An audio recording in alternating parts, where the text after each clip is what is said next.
My name is Rebecca, and I'm an artist. Not the kind you see in fancy galleries, but the kind who spends her days in a modest charity center, painting with kids who've seen more than they should.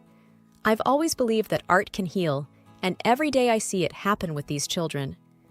I live with my husband, Mark, a sales manager who's always chasing the next big deal, and his mother, Martha, who's never seen a reason to hold back her opinion. Our home is a constant buzz of Mark's phone calls and Martha's TV shows. It's not easy, but it's life. One evening, as I was preparing dinner, I decided to share some exciting news. Mark, Martha, I entered some of my paintings and the kids' artwork in a city contest. The prize is $100,000. Mark, scrolling through his phone, didn't even look up. That's nice, Rebecca, but let's be real. What are the chances?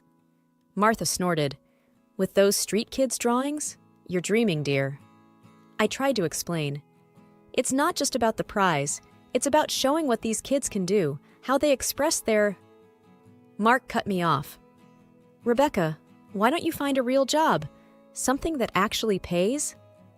I sighed, looking at my half-chopped vegetables. It's important to me, Mark. This job, these kids, they matter. Moreover, my salary at the center is quite enough to pay bills and food. Martha waved a dismissive hand. We need real money, Rebecca, not child's play.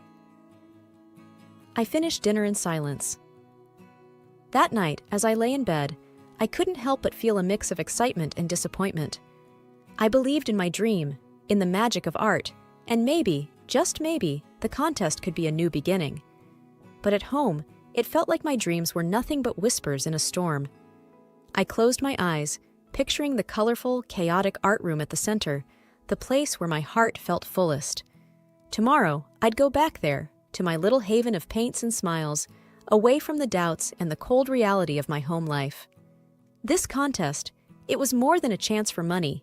It was a chance to prove to myself, and maybe to Mark and Martha, that what I do is valuable, that it has the power to change lives. And with that thought, I drifted off to sleep, dreaming of vibrant colors and the sound of children's laughter. Each day at the charity center was a journey into a world where paint and canvas became tools of transformation. There, surrounded by children who had seen the darker side of life, I found my purpose. We painted murals together, walls turned into vibrant stories of hope, each brushstroke a testament to their resilience. I remember one afternoon, a shy little boy, Timmy, who had never picked up a brush before, created a bright sun with rays stretching across the wall. His smile, as he stepped back to admire his work, was brighter than the sun he'd painted. Moments like these were my daily reminders of why I did what I did. But at home, the story was starkly different. One evening, I returned home, still carrying the joy of the day's achievements. Eager to share, I approached Mark and Martha in the living room. Mark, look at this, I said, showing him a picture of the mural. Timmy painted this sun. He's never drawn anything before. Mark glanced at the photo and then back at his phone. That's nice, but it's just a drawing, Rebecca. Kids doodle all the time. Frustration welled up inside me. It's not just a doodle, Mark. It's a big step for him. He's been through so much. Martha cut in sharply. Rebecca, when will you stop playing therapist with paint? It's a child's drawing, nothing more. You need to start living in the real world. Her words felt like a slap. It's not just playing, Martha. These kids, they find a voice through their art. It's healing for them. Mark let out an exasperated sigh. Healing? What about our mortgage, Rebecca? Your healing isn't going to cover it. You need a real job. I clenched my fists, trying to control the rising tide of anger and hurt. This is a real job, Mark. It's making a difference. Martha snorted. Difference? What difference does it make when I'm ashamed to tell my friends where you work? You need to wake up and see reality, Rebecca. I stood there, words failing me. The gap between my world at the center and my world at home had never felt so vast. In one, I was helping to rebuild lives. In the other, I was constantly reminded of my supposed inadequacy. That night, in the solitude of my studio, I stared at the blank canvas. The harsh words from earlier echoed in my mind, drowning out the laughter and joy of the day.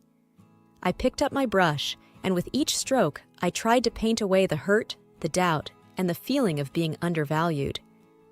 The day was winding down at the charity center, the walls echoing with the lingering laughter of children. I was cleaning up the paints when my phone rang, displaying an unfamiliar number. "Hello, Rebecca Thompson speaking," I answered. "Miss Thompson, this is John Harris from the City Arts Council. Congratulations, you've won our citywide art contest. The prize is $100,000. We'll be in touch soon for further details and discuss an additional opportunity to collaborate with the city." The news hit me like a wave. I won? My voice trembled with a mix of shock and joy. "Yes, indeed. Your and the children's work truly stood out," John replied, his voice warm with genuine admiration. I thanked him profusely and hung up, my heart racing. This was beyond my wildest dreams, a validation of our efforts, of the children's talent, and, in some way, of my own. I shared the news with the children, and their reaction was heartwarming. Their cheers and claps filled the room with an energy that was almost tangible. This was our collective victory. Later, as the center quieted down, I sat with Lisa, the psychologist, over a cup of tea. I shared my apprehensions about breaking the news at home. Mark and his mother have never really seen the value in what I do. They might just see the money, I confided. Lisa leaned forward, her eyes thoughtful. "Why not test their reaction? See if this win changes their attitude. It might reveal their true colors." Her suggestion struck a chord. At home, my work had always been trivialized, its impact constantly undermined. This win, this significant recognition, could indeed be the litmus test for their genuine sentiments. I pondered over Lisa's advice as I made my way home. The idea was both unsettling and necessary. If the money swayed their attitudes, it would uncover the uncomfortable truth about their regard for me and my work. Stepping into the house that evening, I decided to hold off on sharing the news just yet. I wanted to observe, to plan my approach carefully. Lisa's words echoed in my mind, and I knew she was right. It was time to find out the truth, however uncomfortable it might be. I went to bed that night with a mix of anticipation and apprehension. I was sure of Mark's love, or at least I wanted to be. But Lisa's proposal was an opportunity to see beyond my hopes, to understand the reality of my home life.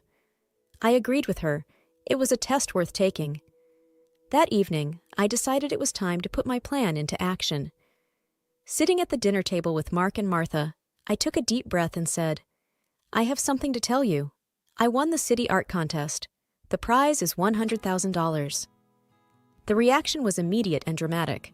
Mark's fork dropped to his plate with a clatter, and Martha's eyes widened in disbelief. $100,000? Rebecca, that's incredible, Mark exclaimed, his usual indifference replaced by a surprising enthusiasm. Martha, who had always been quick with a critical word about my job, suddenly softened. "Dear, that's wonderful news. We're so proud of you," she said, her tone unusually warm. During the meal, Martha fussed over me more than she ever had, offering me the best pieces of chicken and constantly refilling my glass. Mark, too, was uncharacteristically attentive, asking about my artwork and the contest in detail. Their newfound affection was overwhelming, almost suffocating. I noticed them exchanging glances, a silent communication that I couldn't decipher. It was as if a switch had been flipped, and the usual cold, dismissive atmosphere had transformed into one of exaggerated warmth and interest. Later that evening, I stepped out of my room to get a glass of water and overheard a hushed conversation coming from the living room. Curiosity got the better of me, and I quietly moved closer. "We can finally redo the kitchen like we wanted," I heard Martha say in a hushed tone.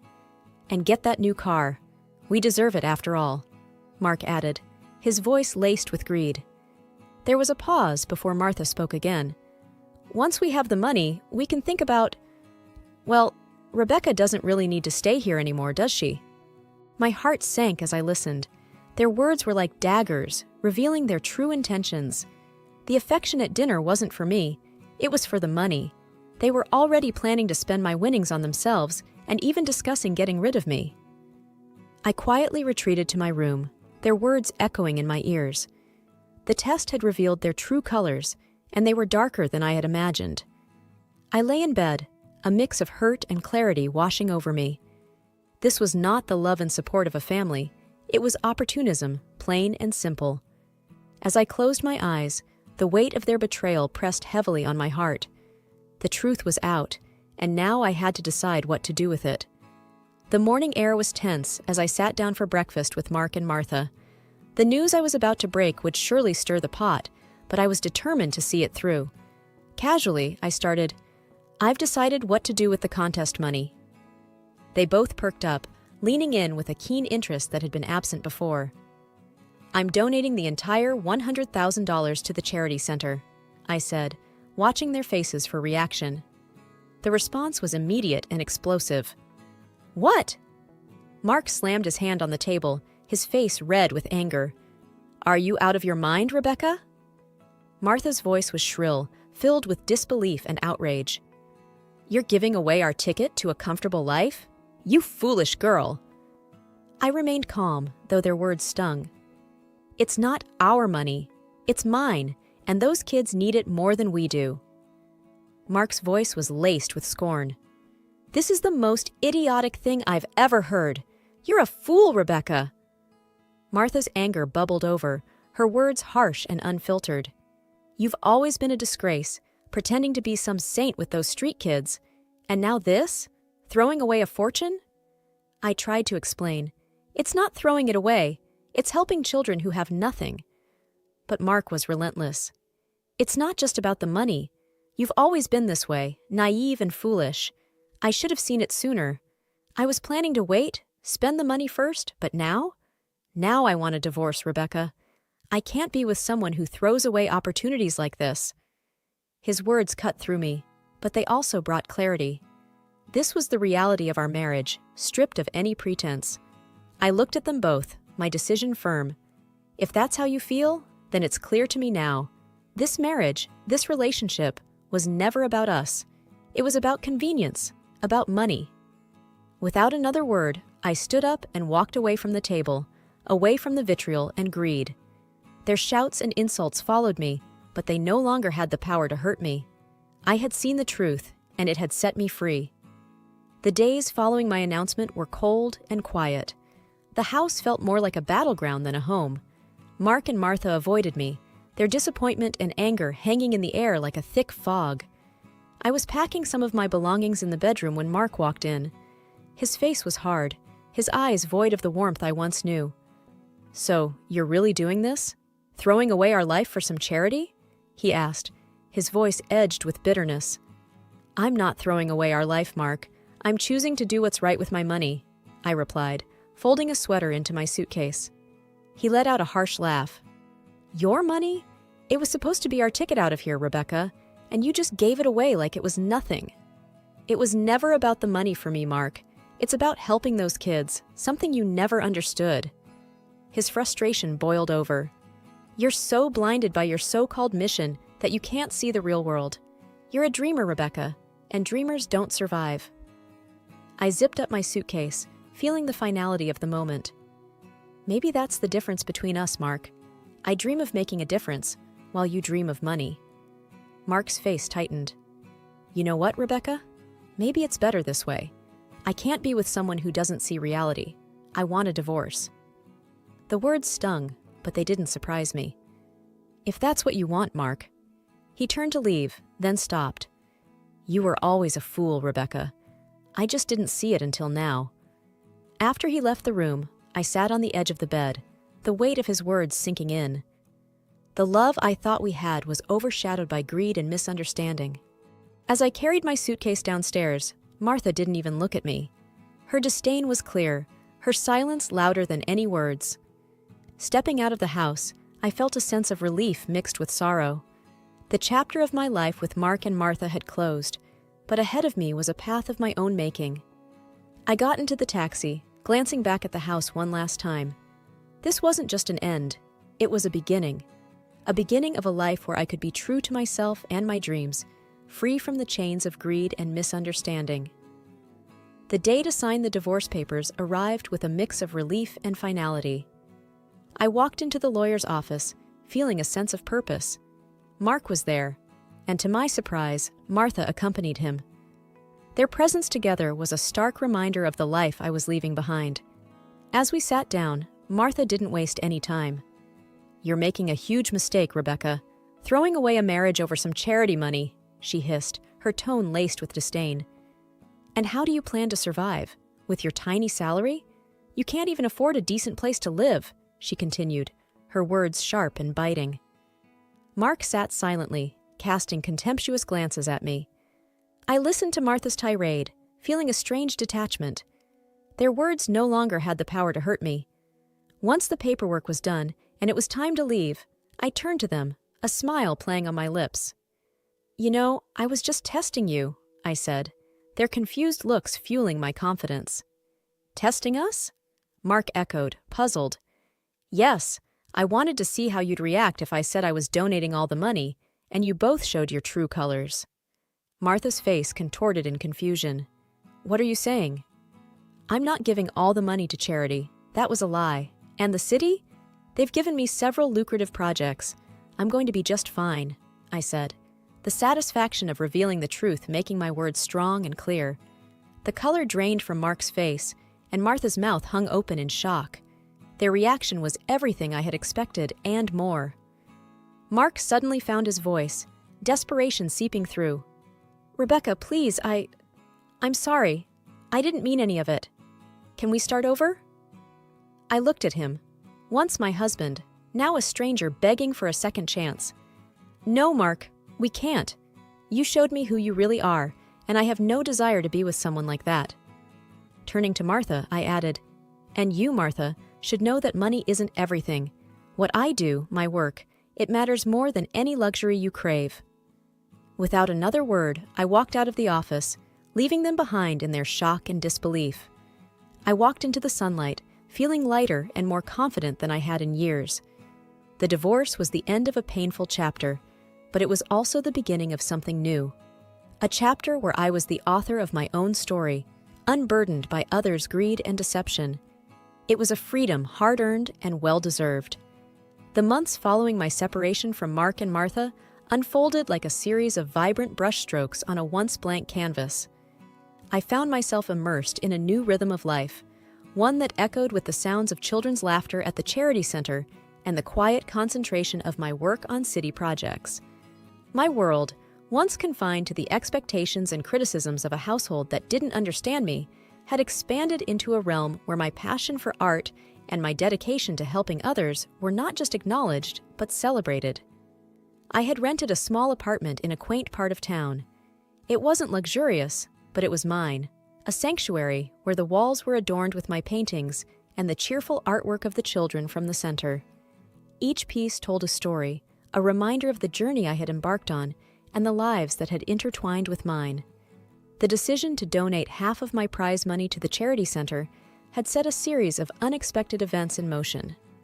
The local newspapers and community blogs picked up the story, intrigued by the artist who chose charity over personal gain. My phone began ringing with inquiries and offers. Local gallery owners, once indifferent, were now eager to showcase my work. My paintings, which had been a source of solace in my darkest times, were now being admired in well-lit galleries, appreciated by people who saw in them the same hope and beauty that I did. The city projects, too, brought a newfound recognition. I was commissioned to design murals for public spaces, transforming bland walls into tapestries of color and life. Each project was a new adventure, an opportunity to leave a mark on the city that had become my larger canvas. In the midst of this newfound success, I occasionally received messages from Mark. His texts, laden with apologies and pleas for a second chance, were a stark reminder of the life I had left behind. I read them, sometimes with a mocking smile, but mostly with a sense of detachment. The pain he had caused was a part of my past, a chapter that had closed the day I walked out of that house. His words, once capable of cutting me deeply, now seemed superficial, like ripples on the surface of a lake that could not disturb its depths. Evenings in my apartment were a time of reflection and creativity. I would often sit by the window, a cup of tea in hand, looking out at the city lights, thinking about the twists and turns my life had taken. The betrayal and hurt had been a crucible, burning away the illusions and leaving behind a clarity of purpose. I realized I had found strength in my vulnerability, courage in facing the unknown, and an unshakable belief in the power of art to heal and transform. On weekends, I conducted art workshops at the charity center. The children, each with their own story of resilience, continued to be my greatest inspiration. We painted together, our collective imagination turning blank canvases into expressions of joy, pain, and hope. I saw in their eyes the reflection of my own journey, a testament to the healing power of art. As the city embraced my work, my personal life too began to flourish in new ways. I made friends in the art community, a group of eclectic and supportive individuals who appreciated me for who I was. We shared stories, laughed, and dreamed together. For the first time in a long time, I felt a sense of belonging. One evening, as I finished a painting for an upcoming exhibition, I stepped back to take it all in. The vibrant colors on the canvas, the sense of accomplishment, the peace that filled my heart. It was a far cry from the days of doubt and belittlement. I had emerged from the shadows of a stifling relationship into the light of self-discovery and fulfillment. As I closed the lights that night and settled into bed, I thought about the future. It was unwritten, full of unknowns, but I was no longer afraid. I had weathered the storm and found my rainbow on the other side. My story was one of transformation, a reminder that even in our darkest moments, there is the potential for a masterpiece, and I was just getting started.